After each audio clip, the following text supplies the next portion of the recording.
Good morning, good afternoon, and good evening, everybody. Thank you for tuning in to another Supatease video. And in this one, we've got a new beta build with Shadowlands right around the corner and a promise of Covenant abilities being balanced so that you will not ultimately be making a wrong decision. Moving into Shadowlands, we've seen quite a few changes, and I just wanted to go over some of the highlights brought to you by Wowhead, and I will have this linked in the description as well if you want to check out Wowhead directly. But I'm going to be going over the changes, my thoughts on them, and what it means for those specific classes or specs in the game as a whole. So Death Knights, this has been a hot topic because I feel like a lot of Death Knight players out there not really excited about being Night Fae. You probably just want to be Necro Lord, right? I mean, let me hear in the comments. I want to see how many of you actually just want to be Necrolord Death Knights instead of Night Fae Fairy Death Knights. Well, this is boding well. This change to Abomination Limb. For Blood, it will grant you a charge of Bone Shield. For Frost, it grants you Rhyme. For Unholy, it gives you Runic Corruption. So it's given a bit of a more desirability in PvE, right? Or for throughput, for damage output. Downside is now you can only pull the same target once every 4 seconds. So those like hilarious chain pulls in PvP, not going to be happening. Although this does increase its competitiveness for PvE as a trade-off. So if you are a player interested in playing Death Knight, you really wanted to be Necro Lord, maybe you Heroic Raider, but you like to pick up PvP every now and then, and you really wanted this one, I think it is going to be a little bit more desirable. It's still pretty tough to compete with Night Fae just because of how many benefits you're actually getting from it and how simple of an ability it is to use. It's just Death and Decay, superpowered Death and Decay. But this trade-off should help you out at least a little bit so that you're not a total meme in PvE if you decided to go Abomination Limb, but you are trading off the fact that you're losing that really kind of overpowered, like, I'm gripping you a billion times. Druid, now these Covenant nerfs I think are directly targeted at PvE. The Kindred Spirits one specifically was a damage reduction nerf, so 30% damage shared reduced down to 25%, and that's likely, I think, for balanced druids in PvE, as this was like the #1 Covenant. I think it still likely will be, at least for PvP. It's just pretty straightforward, and it synergizes well with your cooldowns. Ravenous Frenzy was doing excellently in raid testing, so it has also been brought down. The sad part about this is that it wasn't that great in PvE. Maybe for Feral Druid. It's just so long of a cooldown comparatively to Kindred Spirits, and I think of them the same way. Like, I press this, I get more damage. Ravenous Frenzy, I have to wait longer, has some downsides. Kindred Spirits, I don't have to wait much longer. No downsides.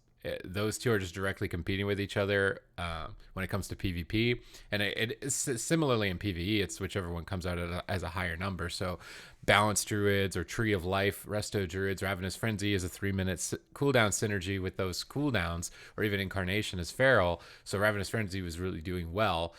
Generally, you're not playing Incarnation Tree of Life in PvP though, so for Resto it was like amazing in PvE, not so great in PvP. This nerf makes it worse in PvP. Not sure if it even makes it a competitive pick with something like a Necro Lord for a Resto Druid in this regard, but both those covenants were reduced in their power. Hunter, Death Chakram started out as like a really amazing one for Hunter, but it's been reduced and reduced and reduced, and I think it's starting to get to a point where in PvE, even though Wild Spirit was also nerfed, Wild Spirit is still leaning as like the PvE one for Hunter specs. Possibly Venthyr for survival and beast mastery, and then Kyrian for marksmanship in PvP. So there's still like a bit of a separation in these, with one of them I think likely being at the top, but I'll wait and see for the testing on that. But that's how it felt before. The Soul Forged Embers, which was probably the coolest legendary they introduced, got nerfed again. I'm really disappointed about this. Basically, this is a legendary where you put a tar trap down, your tar puddle triggers, and then you could shoot a flare on it and light it on fire. That was like a really cool, unique mechanic, super new and awesome. And then they nerfed the damage on it, and now they're capping the amount of AoE targets on it because apparently it was still too good. It's kind of a disappointment because I was really excited to try this synergy out, and now I think it's just they seem to be really hammering down on AoE being capped, like not wanting you to pull the whole dungeon and max out your. They don't want that. It seems with the changes that they're making to area of effect that they wouldn't want a strategy for dungeons to be just pull the whole thing and just bomb it all down with AoE. So they're nerfing really cool mechanics potentially like this to try and prevent that from happening, which is I'm a bit disappointed about. Mirrors of Torment for mages. This is one that was struggling in PvE. Can now it can only be triggered once every 6 seconds. So in PvE, you're getting a trade-off for Mirrors of Torment and Venthyr Mage being a little bit of a better pick. The other options were just massively superior when it came to PvE. But now in PvP, the downside is that this is dispellable. So if you have to wait 6 seconds before a trigger of it happens, and then it gets dispelled, you might regret it a little bit. So trade-offs there again, like these PvP specific ones like Abomination Limb, Mirrors of Torment, increasing their viability for PvE, so you won't feel bad in the game as a whole, but you're trading off some of its power when it came to PvP specifically as a trade-off. Monk's Keg Smash now does reduce damage to beyond 5 targets, bringing down Brewmaster AoE damage. Again, similar line of change with bringing down AoE damage. Weapons of Order now does not reset the cooldown of Rising Sun Kick. That seems to be like a pretty big reduction in its power. Feline Stomp had its damage capped. Again, reductions in AoE, and added an instant heal to heal 5 allies. Feline Stomp, again, it's you hit the ground and then this area spawns and does damage, and you want to fight in the area. The problem is there's so many mechanics in PvE that generally a tank is not going to hold trash in one spot for a long time. And then in PvP, people don't want to stand in bad stuff, so they're going to move out of it. So the big downsides of this, it's like this thing has to be insane to cover the downsides. But then if it is insane, then why would you pick anything else? We didn't see any changes to the Venthyr Covenant, though, for Windwalker, at least when it comes to PvP, which is still a pretty nutty one. Paladin's Concentration Aura has now the ability to reduce the effects of fear. I feel like you were already going to be playing this, at least in PvP, right? A lot for the Interrupt and Silences, but now you also reduce fears, potentially trying to add some mechanics for bosses or Mythic Plus mechanics. If there's any fears, Paladins will have kind of this unique utility similar to Tremor Totem for Shaman, but not as good. Maybe in an attempt to make the Paladins consider switching auras in different situations as well, between just not sitting in Devotion for damage reduction all the time, occasionally switching to Concentration to reduce fear. So interesting little change there, outplay potential in all the content of the game for a Paladin. Shadow Priests received Hungering Void as a talent to replace Legacy of the Void, I would imagine. Your second Void Bolt cast on the same target will deal 25% more damage, cause the target to receive 15% more damage from you for until cancelled, and extend the duration of your Void Form by 1 second. If your Void Bolt critically hits, your Void Form is extended by 1 second. That seems really juicy for single target. That seems like a little bit of a simpler version of Legacy of the Void, but a lot better. In PvP, you're gonna love that as a Shadow Priest playing with a Rogue or a Mage, or even potentially with Warlocks, and you'll just be kind of the heavy hitter single target. So I'm curious to see how this one plays out. Always nice to see a new talent come into play. Boon of the Ascended was nerfed. This is something that was, I would say, stronger in PvE than it was in PvP. So this being nerfed means you're even less likely to take it in PvP than you already were for pretty much all of your specs. But in PvE, that then means if you want to be a PvP priest, you can go Venthyr, other than Discipline's benefiting pretty heavily from it. But you can go Venthyr, and maybe Venthyr isn't going to be as awful for something like Holy Priest, potentially. So I'm interested to see how that one plays out, but that one's definitely more targeted towards PvE. I don't even think I've seen a Boon of Ascended casted in any of my PvP testing. Flagellation, we already talked about this in a previous video, but it's here again. This is going to be the Venthyr Covenant for rogues. You lash the target, you lash them 3 times, dealing damage. And they remain tormented for 45 seconds, causing a lash for each combo point you spend, dealing 5% attack power shadow damage. But this is the cool part. Once the target has been lashed at least 25 times, reactivating the spell cleanses their torment and increases your mastery by 10%. So really cool mechanic over time, like stacking this up on a target, pop it, and then you've got massive eviscerate damage, which is what Subtlety Rogue is all about. I think that this one's a little bit better for Subtlety if it ends up being strong after its tuning than the other specializations. But Serrated Bone Spike is really hard to compete with, just an infinite dot. And really the negative effects of it are only in PvP, because if you heal a target with Bone Spike to full health, Bone Spike's removed. Some monsters do heal, so I can't say it's not all monsters in PvE, but a large majority of them don't. So you just get uptime on a massive dot, which is tough to compete with the other rogue covenants. Shaman received nerfs to chain heal. This is likely, again, targeted towards PvE, although I feel bad for you shamans out there. It's like, you guys are just like cheesy covenant abilities, and then you're just not really that great across the board.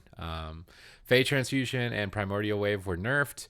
The damage component of Change Harvest was nerfed, so I'm curious to see if this means the one-shots we're seeing in PvP are going to be affected that much, or if these damage nerfs were just only a little bit of values in PvE. Vesper Totem was also nerfed. This is likely, I would think, is going to become the PvE pick, the Mythic Plus pick at least, for most Shaman specs. And then Chain Harvest seems to be coming on top for Ellie and Enhance, and probably Resto too. Ellie can run Primordial Wave for PvP. The Shaman ones, I'm curious to see how they play out. They're still the ones where they're like so massively strong that I don't know if it's going to get nerfed, and then that one ends up being better. So these still kind of leave a lot on the table as to what's going to be happening with Shamans and their Covenant abilities. Warlocks had their Decimating Bolt, Impending Catastrophe, and Scouring Ties nerfed. I think that they're really trying to make you want the Night Fade sucky suck Drain Life one, but I gotta say, like, the Drain Life one, to me, if I was gonna play Warlock, is only appealing as Affliction, and I would probably pair it up with some of the legendaries for Drain Life, as well as the talents that buff your Drain Life. But for Destro and Demo, Soul Rod, I believe it's called, for Night Fae, I wouldn't want to pick it because it doesn't seem like it fits. Also, Warlocks are all about fell magic and chaos and death, and I don't want to hug trees as a Night Fae. Like, it just doesn't, I don't. So, I mean, this is kind of drawing you in that line, though, to try and, hey, Night Fae, because all these other ones got nerfed. So I'm curious. It does have pretty big implications on Mythic Plus, though. Decimating Bolt was very strong at the moment for Destruction and Demonology, so further nerfing it does prevent a lot in PvE. Depending on how much they were nerfed, Impending Catastrophe seen a lot of play in PvP because the utility of the extra curses like Weakness and Tongues is more useful there. The Warrior Venthyr Covenant ability Condemned, Please Don't Say Fury, was nerfed for Fury. So in PvE, again, I'm going to have to assume, right, because I already made a video on this, but Fury is like non-existent in PvP at the moment. There's no reason to bring a Fury Warrior over an Arms Warrior, so yeah, Fury Warriors, you're getting kicked while you're down, at least when it comes to PvP. In PvE, though, I did some more research, and I see why a lot of people get upset with me when I talk positively about Arms Warrior, because Arms Warrior is doing, performance-wise, much worse than Fury. So in Mythic Plus, it makes a lot of sense. Fury in PvE is doing great, which is so weird because it's the exact opposite, where in PvP, Arms Warrior is doing so well, and Fury is just so poo-poo. And then in PvE, it's the other way around. Arms is so poo-poo, and the Fury is so good. This is obviously bad for you as Fury in PvP. It was already bad, though, so let's just play Arms in PvP, respec Fury for PvE, and then maybe don't play Condemn because it's nerfed for one of the specs and not the other. They buff Single-Minded Fury, try and encourage you to play with one-handers instead of two-handers. I don't know why you'd want smaller sticks to hit things with. I like bigger sticks. The Mass Spell Reflection Legendary Misshapen Mirror now applies to the closest ally rather than the entire party, thank God. I mean, in PvE, this possibly had massive implications if there was ever like an AoE Shadow Bolt that was reflectable and you put Reflect on everybody in the raid and you just negated a mechanic. But in PvP, this thing was just excessive, to say the least. Just Reflect going up and feeling like it was up permanently on everybody on another team in PvP. So I think this was a wise nerf to this legendary all across the game. So as a whole, they're still making a lot of changes, so you may want to be subscribed to the channel, as I'm going to be bringing you all of these updates as frequently as I can humanly possibly bring them, and help guide you on your choice for making a main class in Shadowlands, and try and help you out with all the content and give you my own opinion of it. I'm really gauged towards like fun and engagement. How are you picking the right spec for your gameplay? I do include performance because obviously, if your spec is performing so horribly that you'll never get invited to a group, it's tough to have fun with something like that because then you're never playing the game.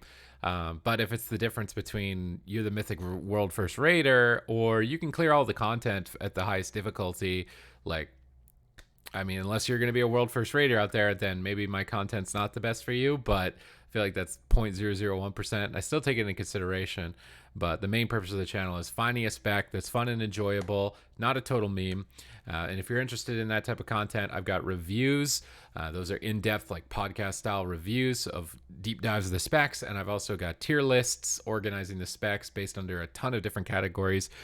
So very interesting content for Shadowlands if you want to check it out. I'll have those linked up above.